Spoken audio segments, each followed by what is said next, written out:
Hey everybody, and welcome to the next episode of Cyber Caffeine Chats, where we're taking a complex topic and breaking it down into smaller, easy to understand chunks. Well, earlier on, I asked my phone, what's the weather like today? And it said, Phil, it's going to be a bright, beautiful, sunny day.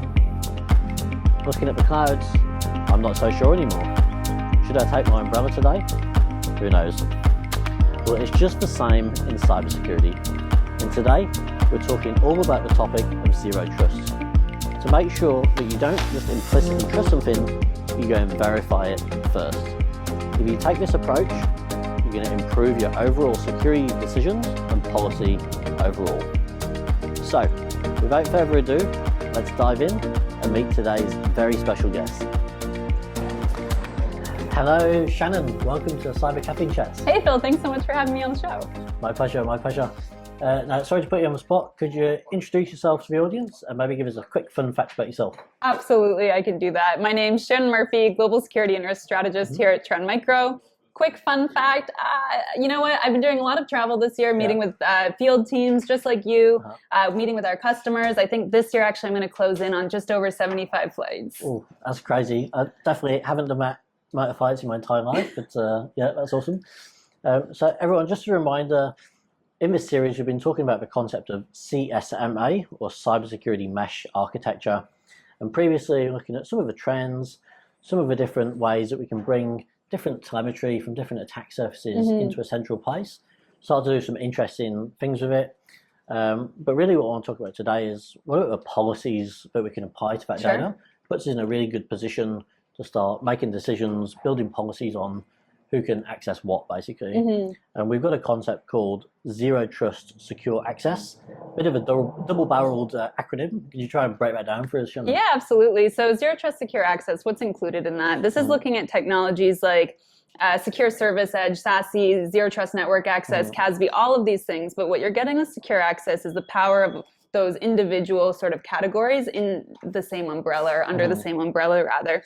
But more importantly than, you know, the names of the technologies, what are the actual outcomes that we want to get? Well, we want to protect our good users from risky applications or applications that we don't want them to be using. The big bad internet. Exactly, yeah, World Wide Web. And otherwise, protecting our good applications from risky users, right? That can happen for a number of reasons.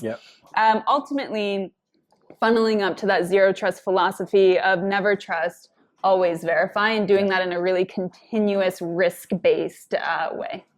Oh yeah, great. And look, these technologies have been around for a while. Like, people have been using things like SSE, but when we put it in the context of CSMA, what's an advantage to having it all in one place instead of having a siloed approach of I've got an SSE over here, I've got an EDR, I've got something over there.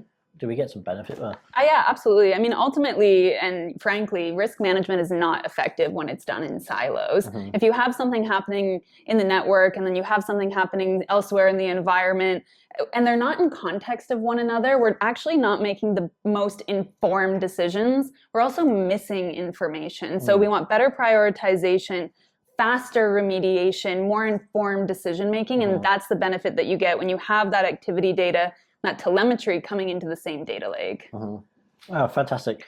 Now, another concept in CSMA is around playbooks, and that's, I guess, talking about automation. So it's one thing when we can dynamically adjust these policies based on risk, but what happens when we have a key event that happens, like a dark web compromise, for example?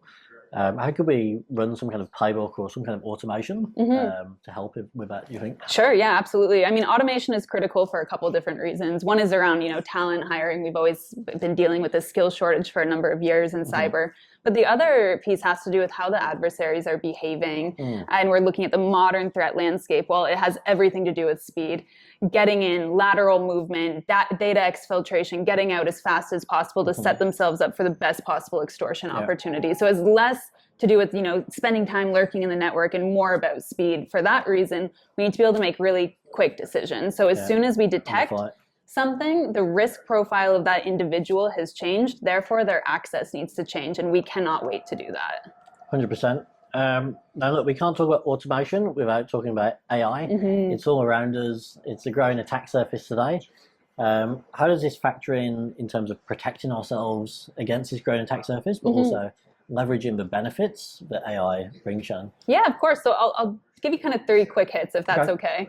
The first is around choosing and governing what our teams have access to. And this really does support a zero trust philosophy. What sales gets and what HR gets and what finance gets is different based off of their job function, right? So giving people exactly what they need to do their job and nothing more. So that's the first piece, is governance.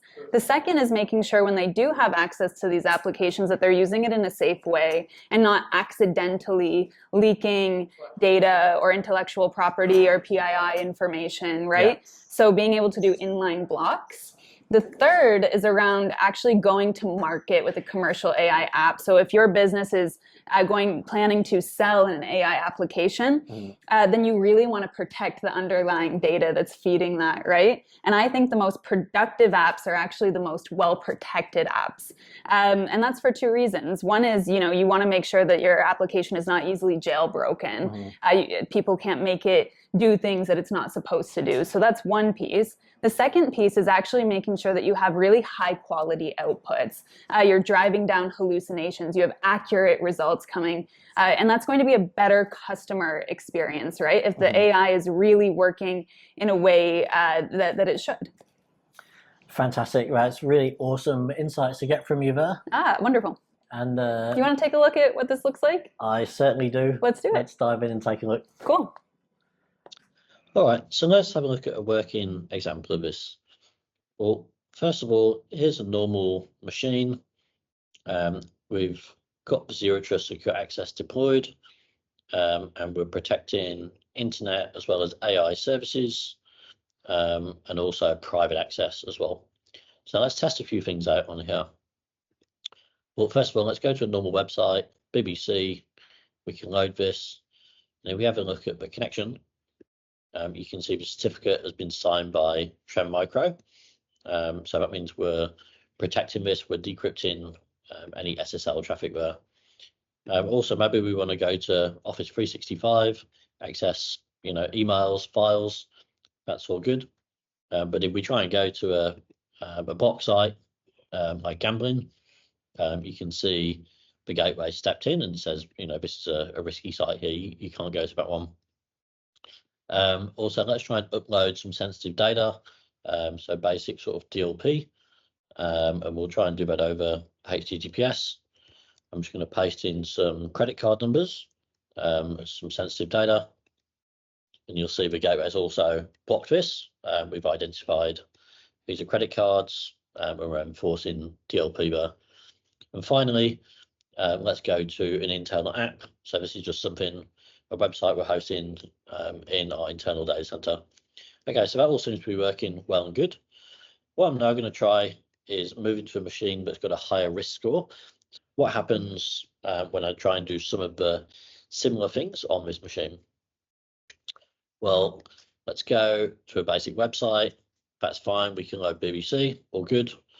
What about if we try and access Office 365, where we've got some sensitive data? Okay, so you can see this time this has been blocked, and you can see the reason why is because this device has got a persistent high risk score. Now let's try and upload some data, but actually instead of a traditional way, why don't we use something like Copilot, a Gen AI tool. So we can type some normal questions into here. What is the weather today? Let's see what it thinks. And then while that's coming back, I'll try and paste also some sensitive data. So let's run that. And you can see trends kicked in and restricted this data that we're trying to upload through this Gen AI tool. So that works on all different channels there. And finally, let's try and access that internal application.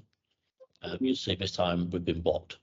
So effectively, the tool's kicking in and it's saying, if you've got a higher risk score, we're going to control your access and we're going to stop you accessing potentially sensitive data and applications. So what does this look like from a defender side?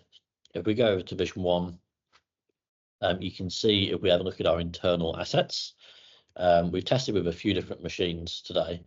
So the first one had a lower risk score. You can see it's got a risk level of 57, whereas the second one we use had a risk higher than 60.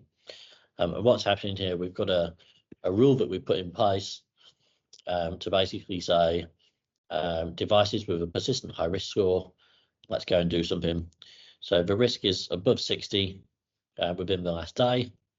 What we're going to do is perform a few actions. We're going to block instant access in the form of our sensitive SaaS apps, 365 in this case, and we're also going to block all internal access, which is what we've done. So that's all enforced automatically. And then finally, what's some of the data points that we can see by looking at the tool? So we can see, who's accessing, what devices, what kind of applications have kicked in. You can see some of the violations here we've blocked using things like GPT and Copilot on AI. And then you can see on the internet access side, again, what's been happening here, what are the top blocked code apps, or maybe things like, hits on that credit card rule that we were seeing for DLP controls. And on the private access side, again, you can see who's been connecting, which devices, and again, here's that website that we're testing that's been blocked multiple times. So some great insights there on how we can control access to our sensitive data. All right, thanks so much for joining us, everybody, and hopefully that was useful for you. We'll see you on the next episode of Cyber Caffeine Chats. You certainly will. Cheers. Thanks.